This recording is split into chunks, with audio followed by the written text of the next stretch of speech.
All right, welcome everybody to the Local Government Insights podcast, Modernizing Government Leadership, your source for insight for local government technology. My name is Brendan Middleton, and today we're going to be speaking with Alfredo Frauenfelder about how digital technology is giving old documents new life. Interesting topic here. I'm really excited to dive in here. So our special guest, as I mentioned, is Alfredo Frauenfelder. Welcome. It's great to have you on the show, Al. Thanks, Brandon. I appreciate it. It's great being here with you. Alfredo is a client executive at Avenu Insights Analytics. First, I'm super excited, Al, to hear your thoughts on how modern transcription practices and new technology is giving new life and accessibility to historical documents, and how specifically you are partnering with local governments to accomplish their digital transformation strategy. First, before we get started, Al, would you mind just giving us a little bit about yourself and your experience in the industry and explain your role at Avenu? Yeah, Brandon, originally graduated with a master's degree in urban regional planning. So I had been formally trained in the matters of local governments, and I have been practicing as a local government employee for many years. I worked in Virginia for counties. I've also worked for state agencies. So for a long time, I was on the local government, public sector, state agencies section, while more recently, I've been in the private sector providing services to those local governments and state agencies. So I've had a unique perspective of being a participant of the industry of local governments and state agencies and providing services to constituents for about 25, 30 years. Wow. Awesome. Fantastic. Well, with that, Al, let's dive right into this today. So while we're here today, we all know digital strategies have really never been more important in today's time, given what we've seen over the last several years with not only natural disasters, fires out west, hurricanes in the Gulf, and honestly, more prominently, the recent pandemic that we have all experienced, and it's affected us all in a multitude of different ways. My first question would be, like, what is the current state of historical documents for many of the governments you're speaking with today, and what does storing those old documents look like for governments? Yeah, Brandon, I think that one of the primary functions of public sector agencies is to maintain the records of our lives. Mm-hmm. And that includes everything from birth certificates all the way to death certificates and everything in between. Right. Every time we purchase a house, we purchase a vehicle, all these documents that are generated during our lives, one of the primary things that public agencies do is maintain those documents.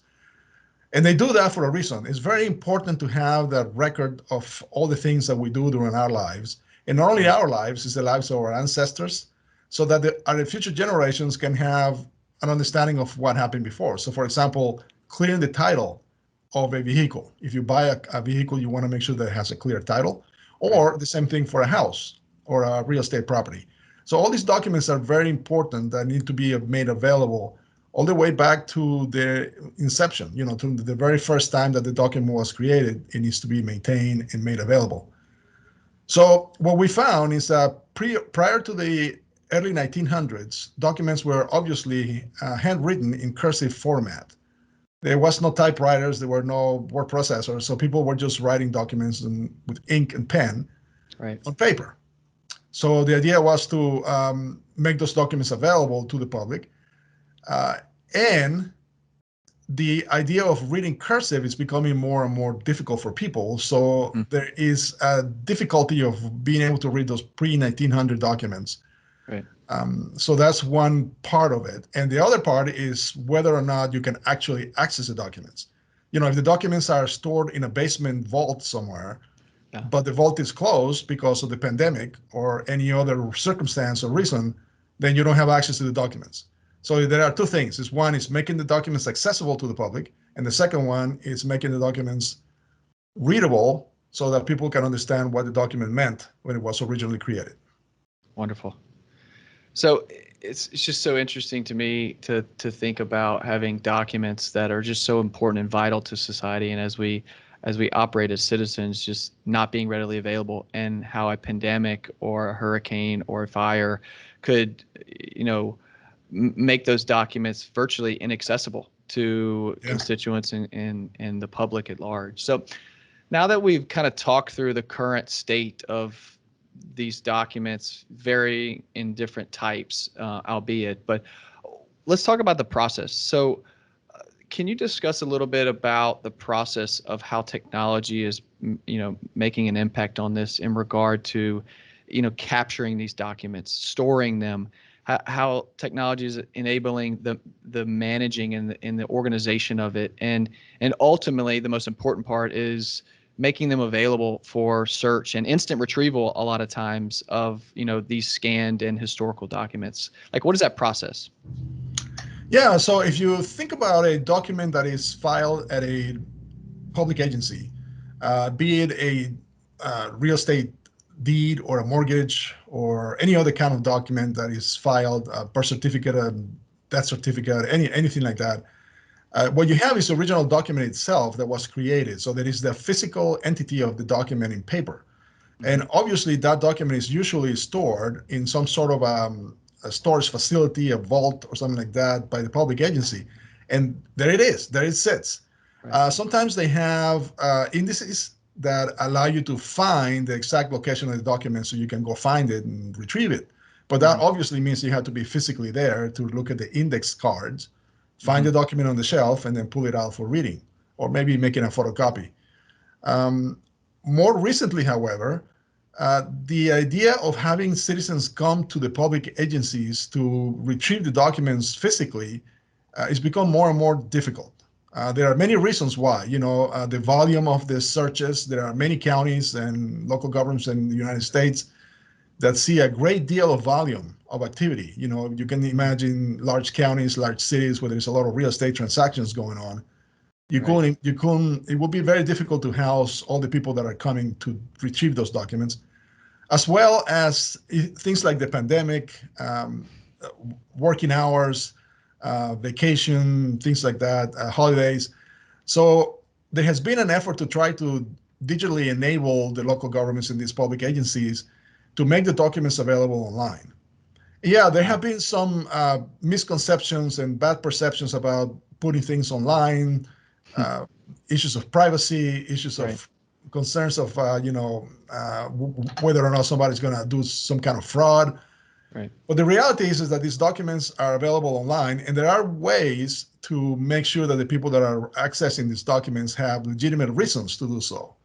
So making the documents available online is one way that local governments and public agencies can ensure that the constituents have access to the documents they need to live their lives, to buy their houses, to buy real estate, to birth a child or file a death certificate. All these things need to happen regardless whether or not the public agency is open or closed, or whether or not there's a pandemic going on. Right. So the accessibility of these documents online is something that is part of what we expect today. We expect to have access to things online, whether it's shopping or whether it's communicating with our family and friends or coworkers, but also the idea that I need to see this document and I need it today. And boom. So that digital enablement through online services makes it possible for the constituents to access the documents online. And now that you have those documents in place, of course, that has to be done through scanning. There has to be a database created from indexing from the standpoint of connecting a database to the actual document so you can find it, and then making those available online through some sort of a user interface. But also, after you download the document, it's whether or not you can actually read it. You can actually have use of what it says, or what is in the document. And there's where transcription is very helpful, because transcription allows professionals that are specifically trained and have experience in reading cursive to actually physically transcribe the cursive into text.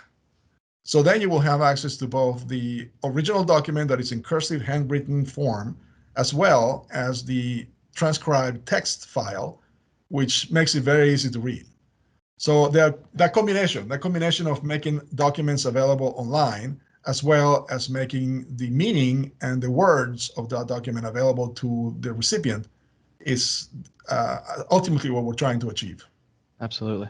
Well, there's no question we've become a society of instant access, from the Amazons of the world to the Ubers to the, Grubhubs and the instant ordering and delivery of food. Like, our society at large is been accustomed to over the last decade or so is having instant ability to achieve whatever you want to achieve, and it's all through an application or it's on a digital website, giving us instant access. And constituents are demanding that type of service for their documents, whether it be historical or vital records. So can you talk a little bit more specifically about the transcription portion? I think it's super important, and it's just so interesting to me as we've partnered with many local governments. As you partner with them, like, talk about some of the most historical documents that have been transcribed in your experience. Yeah, so it's very important to make those documents that are out there. They're being kept for a reason. They're not there for just to add weight to shells. They're there for a reason. They're there because the intent is for other people to come over and see them and read them and understand what they say and make decisions based on what those documents say. So if you cannot read them, if it's difficult to read, that could be an impediment to trying to achieve what you're looking to do. If you're doing genealogical research, or if you're doing real estate transaction research, it would be good if you could have a way to quickly scan and read a document, rather than trying to get an expert in cursive writing, reading. What happens here is that we take the existing documents that are in cursive format and they're scanned. So we have them scanned and indexed. So we can find them by the type of document, by the people that are associated in documents, like grantors or grantees in a real estate transaction. And once the document is easy to be found by searching an indexed database, then we assign an expert, a cursive reading expert, who knows what an F looks like in cursive, or what a T looks like. So they know the difference between a T and an F in cursive, for example. And they're able to transcribe physically using a keyboard. They transcribe the documents from handwritten to text files. A second operator actually performs a QA/QC step to make sure that the document that is being produced, the text file that is being produced, is actually accurate to what the document originally intended to say. And once that two-step process happens, then we make the document available online together with the original document. So in that way, you can see both the original cursive written document next to the text file. And that makes it very easy to read line by line, text by text, or paragraph by paragraph as you move down the document to read it. So there's a process of transcribing, which is something that has been around for a while. You have doctors, for example, that write notes, and then they have transcription. They have transcribers that transcribe those notes into a text file. And there is a reason for that. It's very, everybody's familiar with the fact that doctors have very poor handwriting. Right. So the transcription is important. So this is an example of that. We're trying to make the documents easy to read. Yep. And it's funny, you talk about the cursive writing, like cursive isn't even really being taught in our youth school system anymore. I mean, it's a lost art that is just not being taught anymore, much less being able to read what the cursive letters look like. And obviously people have different handwritings and it's very difficult to read. So that's really cool. That's really cool. That you can, honestly, it's really cool that you can see them side by side also. So when the documents get uploaded and they get transcribed, you can see what it looked like in its original format, but also be able to see a text file that translates that cursive original format to a more readable version. Exactly. That's really cool. That's awesome. So let's talk about the value really that it brings. We talked about the value it brings to having accessibility for constituents. What do you foresee the ultimate value it bringing to the recorders themselves, who are really responsible for taking care of these documents? Well, I think if you think about county clerks, town clerks, any kind of agency that maintains these documents, they're making an investment. Right. There is a real estate investment because those documents do exist in a physical format. So there is an investment on that. And then there is an ongoing investment in maintaining those documents, making sure that they're accessible, that they're clear, that they're clean, that they're safe. that kind of thing. So the idea of making the documents available online, and also making them more easily accessible by transcribing them into text files, actually leverages all the investment that local governments have made over the decades. Um, Otherwise, there is no reason really to maintain documents that are non-accessible or non-readable. I mean, what's the point of doing that? So if you go through the transcription process, you go through the process of making those documents available online, you're leveraging that investment that you made for the previous 100 years in your local government to make those documents accessible to the constituents. So I think that's ultimately what we're learning now, particularly in the pandemic, in that local governments occasionally they cannot be open. There are reasons for why Right. local governments cannot be accessible, but the documents are still there, and the investment is still there. So using the technology that we currently have, makes it possible for us to really change how we are doing business, which we have been doing for the past year or so, and leverage the investment of the past with the technology of today. Wonderful. Very, very cool. So that brings me kind of to my next point. I get asked often, like, where do I start? Like, for a government that hasn't been doing this, they obviously have probably thousands or maybe hundreds of thousands of records. Like, what's the biggest challenge you face when discussing this type of digital strategy or digital transformation with these historical documents? And like, what would you recommend they approach the beginning of that? Like, where do they start? Well, I think that the primary obstacle is misperceptions, maybe fear. Uh, there is a concern that these documents are my documents and they are safely. Sorry about that. That's okay. Anyways, there is a perception of fear and that these are my documents and they cannot be made available, or I want control of them, that kind of thing. And the concerns about fraud or invasion of privacy online, which again, there are ways that we can mitigate or eliminate those factors to Right. make the documents safely available online. So the same way that you can use your cell phone now to transfer money to your friends or make a deposit your paycheck in your account. Right. I mean, there is no concern about somebody is going to somehow access your account and steal your money, because the banks and the financial institutions have set up procedures and policies to protect that. So the same way we can apply that to documents. So if we can get beyond the misconceptions and the fears about making these documents available, then the next factor is funding. But in my opinion, any local government, any public agency that makes a compelling argument to support providing funding for these projects will be accepted immediately. I think that any local government that can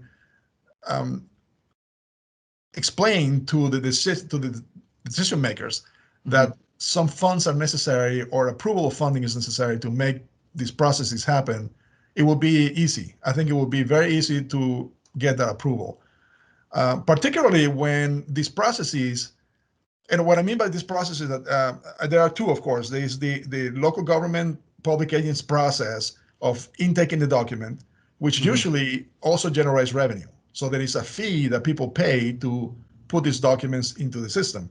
And then Right. there is the processes where we actually take those documents and put them online and make them accessible. So those funds that are being generated by the local governments as the documents are being intaken could be applied to also digitally enable them and make them available online. So it's almost So a revenue generating process too. Like, almost, in your experience, have you seen where they almost pay for themselves over time? Obviously not instantaneously, but are there instances where you've experienced that once they get these accessible and then the constituency starts to accept and access them, is that revenue generating process almost paying for itself over time?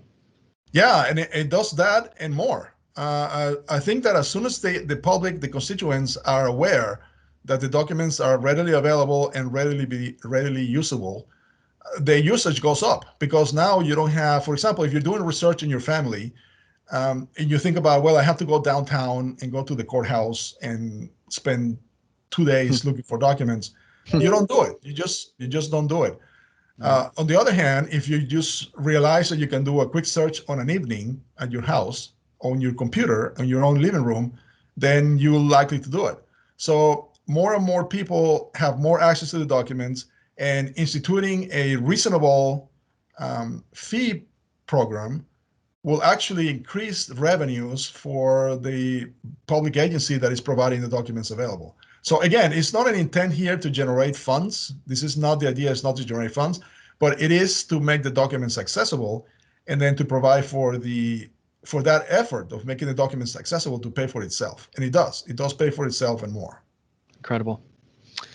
So as we wrap up today, Al, could you just leave us with some of the key takeaways that you would have our listeners consider if they are, in the process, they haven't begun the process, or they're hearing about this potential digital transformation strategy and taking advantage of this type of technology for their jurisdiction? What would be some of the key takeaways that you would leave for them?